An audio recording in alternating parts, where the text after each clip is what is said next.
Have you ever said something and wished you could take it back the moment it left your mouth? Like an arrow, once it's released, it can't be recalled. And sometimes the damage it causes runs deeper than we realize.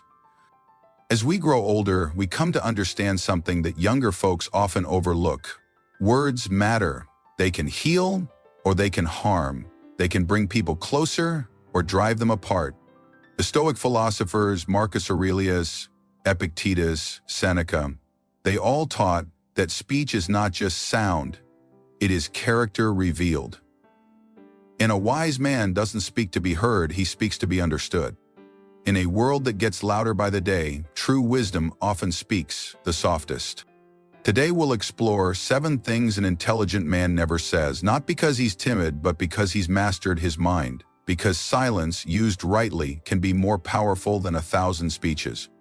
So grab a cup of coffee, settle in, and let's reflect together. Not just on what we say, but on who we become when we choose our words with care. 1. I know it all, the most dangerous words an intelligent man avoids. I know it all. It sounds harmless, maybe even confident, but buried inside that short sentence is one of the greatest enemies of wisdom, the death of curiosity. You see, the older we get, the more we've seen. We've lived through wars, watched the rise and fall of industries, survived market crashes, raised families, buried loved ones, and seen the world change by the minute. With that experience comes insight and, yes, tremendous knowledge. But there's a quiet danger in believing we've seen it all, because the moment we think we've learned everything, we stop learning anything at all. I once knew a man named Walter, an old neighbor from back in my hometown in Nebraska. Walter was a Navy veteran, a retired engineer, and the kind of man who could fix anything with a wrench and a little WD-40. But if you brought up anything new, a new idea, a new way of doing things, he'd wave his hand and say, "Son, I've been around. I know how the world works." And in many ways, he did. But as time went on, Walter grew more isolated. His kids stopped sharing ideas with him because they felt unheard. His grandkids, tech-savvy and full of fresh insight, stopped asking him for advice, not because he lacked wisdom, but because he'd stopped listening. The Stoics had a word for this kind of false certainty: hubris, an arrogance of the soul. Marcus Aurelius once said, "You cannot learn what you think you already know." A truly intelligent man knows that wisdom isn't measured by how much he knows, but by how open he remains to learning, no matter how many candles are on his birthday cake. So how do we avoid the trap of "I know it all"? Start with humility. Understand that knowledge is never finished, it's a living thing. Whether you're 40 or 90, the world still has lessons to offer. Next, stay curious, ask questions, read something outside your comfort zone, talk to younger people, not to correct them, but to understand them. You'll be surprised how much you can learn from a teenager if you're willing to listen. Finally, remember, wisdom doesn't shout, it listens, it observes, it adapts. So the next time you're tempted to say, "I've seen it all," pause and ask yourself, what might I be missing? Because the man who claims to know everything often ends up knowing the least. And the man who stays humble and curious, he becomes the kind of elder others lean toward, not out of obligation, but out of reverence. 2. That doesn't matter, the quiet way we shut people out. That doesn't matter. It's a phrase that slips out so easily. Sometimes we mean well, we're trying to stay focused, to get to the point, but behind those 3 words is something dangerous, a dismissal of someone else's voice. And for an intelligent man, that's never the goal. Let me take you back to a moment that changed how I led my team. Years ago, I was heading a community development project in rural Iowa. We were rebuilding a local playground. Nothing fancy, just a couple of slides, a swing set, and a shaded area for grandparents to sit. One of the younger team members, a college intern named Emily, suggested we add sensory-friendly equipment for children with autism. Now, my first instinct, I nearly brushed it off. I thought, that's not really what this community needs. It's too expensive. It doesn't matter that much. But something stopped me. I looked around the room and saw how hopeful Emily looked. So I paused, and instead of saying, "That doesn't matter," I asked, "Tell me more." and what she shared changed everything. Turns out, one of the families in the neighborhood had a son who couldn't play on traditional equipment due to sensory overload. Emily had spent time volunteering with that family, and she knew what a difference this small adjustment could make, not just for that boy, but for dozens of other kids who often get left out. We listened, we adapted our plans, and today that playground is one of the most inclusive and appreciated parts of the entire town. The Stoics taught us that humility is the foundation of wisdom. Epictetus wrote, "We have 2 ears and 1 mouth, so that we can listen twice as much as we speak." When we say, "that doesn't matter," what we're often really saying is, "that doesn't matter to me." But as we grow older and hopefully wiser, we must remind ourselves, our perspective is not the only one in the room. We've lived through decades of history and we've seen a lot. But we must resist the temptation to believe that our experience gives us the right to silence others. Instead of dismissing an idea outright, try asking, "Why is that important to you?" You might not agree, but you'll understand. And understanding is the bridge to connection. In our families, our communities, our churches, and yes, even in casual conversations at the diner down the street, what people need most is to feel heard. Because sometimes the things we think don't matter end up mattering more than we ever realized. So the next time someone brings an idea to your table, especially someone younger or less experienced, don't shut the door, open it. Let them speak. You just might learn something that changes your world.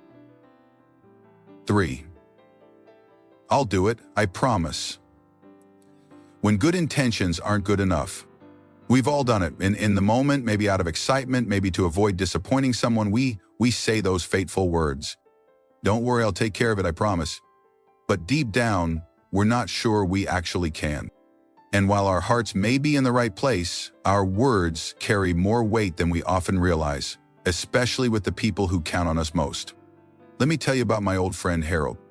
Harold was a retired firefighter from Oklahoma, built like an oak tree and just as dependable, or so everyone thought. One Sunday after church, he promised his daughter he'd help fix her leaky kitchen sink on Wednesday. She cleared her whole afternoon, even picked up his favorite peach cobbler. But Wednesday came and went and Harold never showed. You see, he'd overbooked himself helping a neighbor with fence repairs. By the time he remembered, it was too late. His daughter didn't say much, but something in her eyes changed. Not anger, disappointment. And that's the thing, broken promises don't just bruise reputations, they fracture trust. Stoic philosophy reminds us to be measured in both our actions and our words. Marcus Aurelius once said, "If it is not right, do not do it. If it is not true, do not say it." The Stoics believe that character is not shown through grand gestures, but through consistency, especially when no one's watching. As we age, people, especially our children and grandchildren, look to us not just for wisdom but for reliability. When we say, "I'll be there," they need to believe we mean it, because if they can't count on our word, what can they count on? So what should we do instead? First, pause before you commit. Ask yourself, do I actually have the time, energy, or ability to follow through? It's better to say, "Let me check my schedule and get back to you," than to make a promise you can't keep. Second, under-promise, over-deliver. Say you'll try by Friday and get it done on Thursday. People will remember that kind of integrity more than any dramatic vow. Third, if you can't follow through, own it. Don't make excuses. A simple, "I'm sorry I missed that, I take full responsibility," goes further than you think. Harold eventually made things right with his daughter. He showed up the next weekend, tools in hand, an apology in his eyes. She forgave him, but he never again made a promise without checking his calendar twice. Because he realized something we all must eventually learn. A promise isn't just a string of words, it's a quiet contract with someone's heart. And if we want to be remembered as men of wisdom and honor, not just age, we must learn to speak carefully and follow through fiercely. 4. I'm never wrong, the most expensive lie a man can tell himself. Let's be honest. It feels good to be right. It feels even better when you've lived long enough to say, "I told you so," and know you earned it. But there's one phrase that no truly wise man should ever say, "I'm never wrong."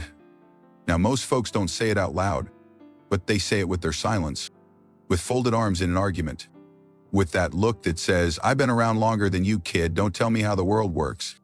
Here's the problem. If you believe you're never wrong, you stop learning, and if you stop learning, you stop growing. I once worked with a man named Don.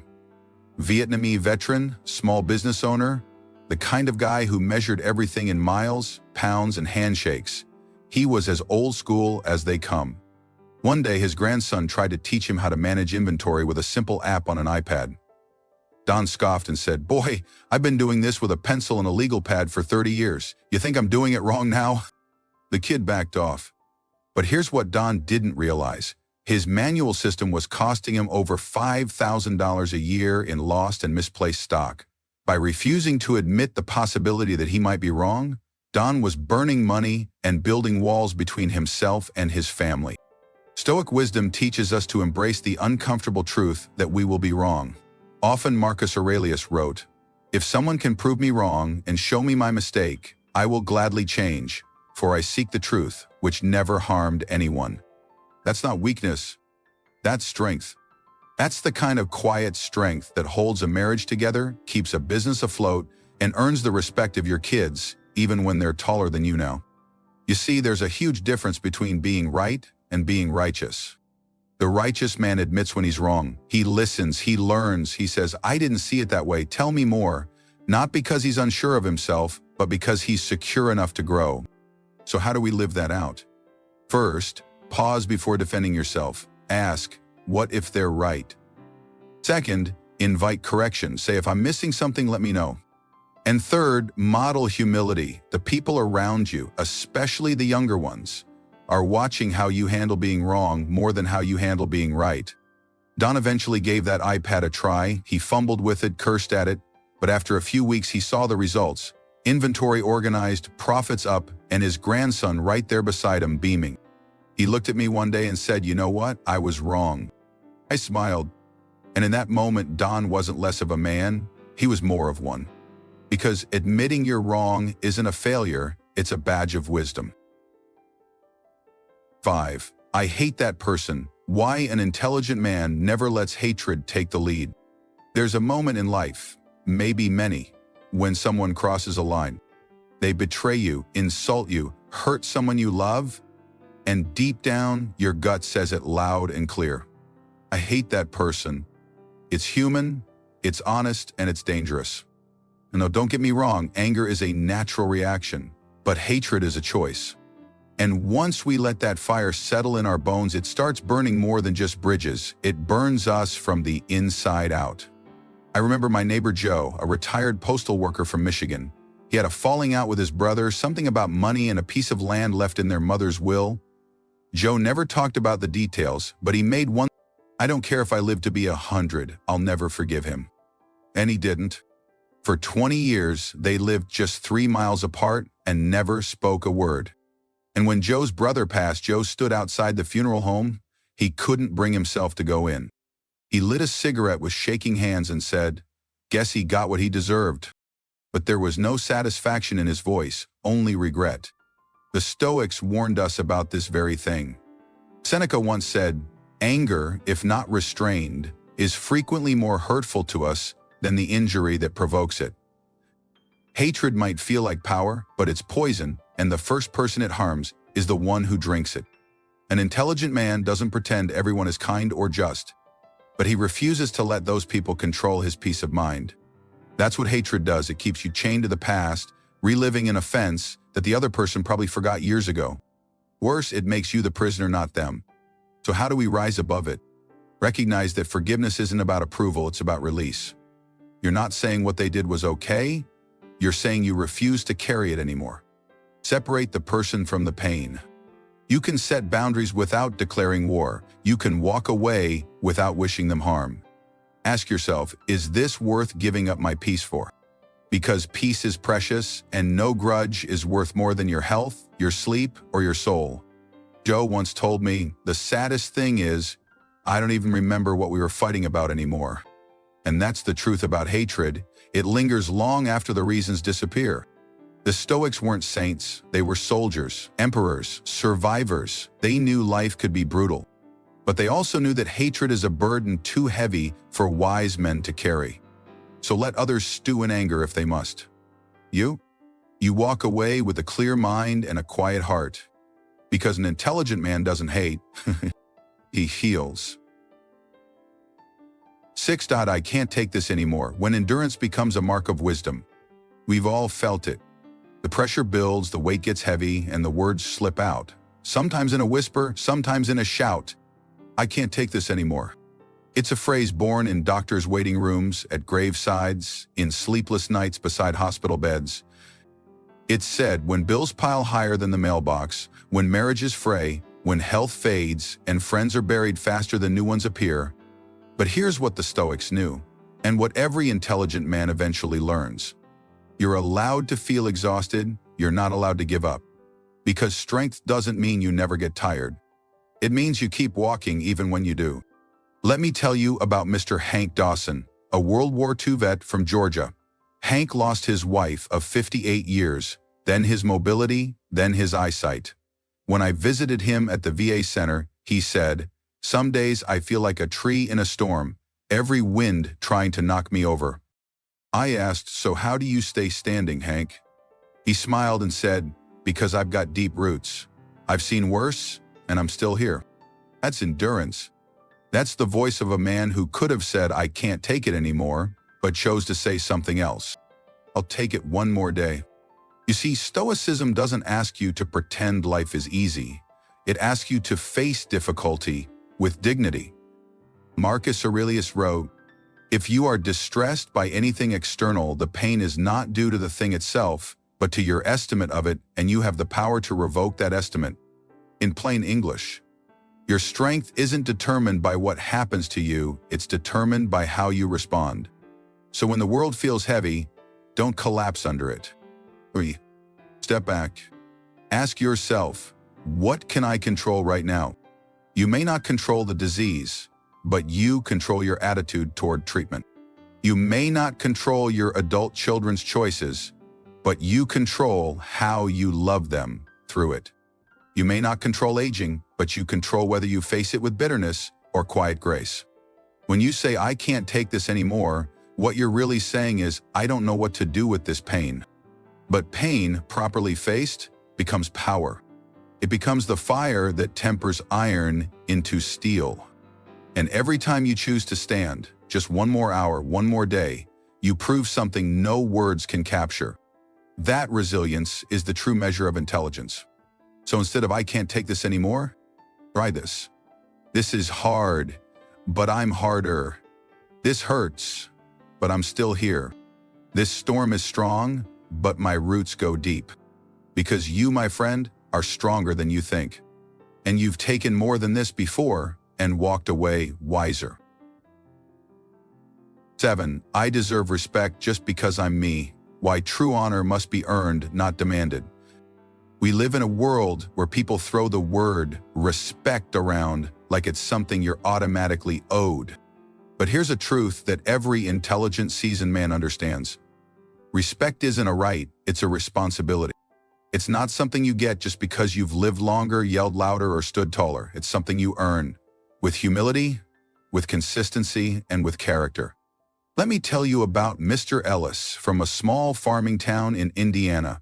He was 82 years old, a Korean War vet and proud of it, but he had a bit of a chip on his shoulder.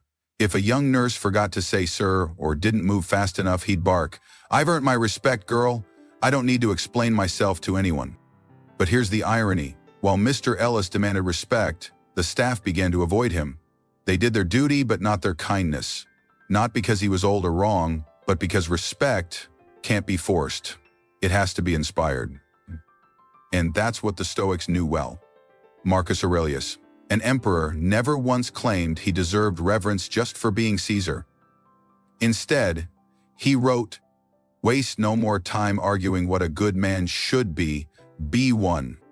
In other words, live in a way that commands respect without ever having to ask for it. You see, when we say, "I deserve respect just because I'm me," we put the burden on others. But when we live with wisdom, patience, and grace, respect shows up uninvited. So how do we earn it, especially later in life? By being teachable, not just experienced. The young respect you more when they see you're still willing to grow. By listening as much as we speak. You'd be surprised how powerful silence can be when paired with wisdom. By leading through example, not entitlement. Your children, your neighbors, your community, they don't need sermons, they need stories lived well. Now let's be clear, your life does have value, your voice does matter, and your experience is deeply needed. But entitlement builds walls, earned respect builds bridges. And in a world that's growing noisier and more divided, we need bridge builders, especially from those who've already walked through storms and lived to tell the tale. So instead of saying, respect me because I'm me, try this. Let my actions speak louder than my demands. Let my steadiness become my strength. Let me be the kind of man others want to follow, not because they have to, but because they choose to. Because the truth is simple.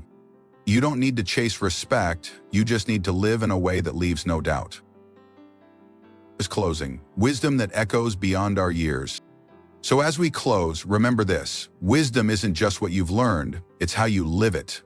The most intelligent men aren't the ones who talk the loudest or win every argument, they're the ones who carry themselves with humility, patience, and grace, especially when no one's watching. You've spent decades walking through life's storms. You've raised families, worked hard, endured loss, and held on through challenges most wouldn't understand. That alone gives your words weight. But it's how you choose to speak, how you choose to listen, that makes your wisdom shine. So don't just avoid the 7 phrases we talked about, replace them with strength, with clarity, and with kindness. Be the kind of man your children and grandchildren point to and say, he didn't just talk about character, he lived it. Because legacy isn't built on pride or opinions, it's built on presence, on how you show up every single day. And if no one's told you lately, your voice still matters. So speak like a man who knows that truth and lead like a man who never stopped learning.